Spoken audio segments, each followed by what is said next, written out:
పూల జడ వేయటం చాలా ఈజీ అండి.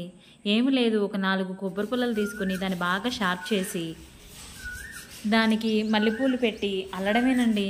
అది కూడా నాకు మొన్నటి వరకు తెలీదు. మా ఇంటి పక్కన ఆవిడ చూపించేదాకా తెలియదు అనమాట. ఆంటీ కొంచెం పూల జడ వేసి పెట్టండి, నాకు చాలా ఇంట్రెస్ట్ అంటే. ఏమీ ఉండదు దానికి, ప్రాసెస్ ఏమీ లేదు, నువ్వే చేసుకుని నువ్వే వేసుకోగలవు అని చెప్పి ఆవిడ నేర్పించారనమాట. చూడండి కొబ్బరి పుల్లలు, తర్వాత ఏం లేదు జడ కొబ్బరి పుల్లలు అవన్నీ రెడీ. కొబ్బరి పుల్లలకి మల్లెపూలు గుచ్చి రెడీ చేయాలన్నమాట.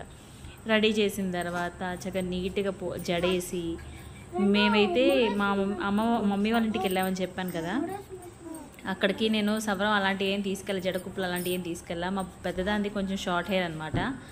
సో దానికి ఆల్టర్నేటివ్గా గుడ్డు మొక్కలు ఉంటాయి కదా, దాంతో అల్లారు ఆంటీ. చూడండి ఎలా అల్లుతున్నారు. చాలా సింపుల్ అండ్ ఈజీ అనమాట. మనం కూడా ఇంట్లో వేసుకోవచ్చు. అదే కొబ్బరి పుల్లలతో మల్లెపూలు గుచ్చామని చెప్పాను కదా, దాన్ని తలకు పెట్టి దాన్ని దారంతో చుట్టాలన్నమాట. అదే ఎంత లెంత్ ఉందో అంత లెంత్ వరకు కూడా చుట్టిన తర్వాత దానిపైన పూలు పేర్చి పూల జడ కుట్టడమే.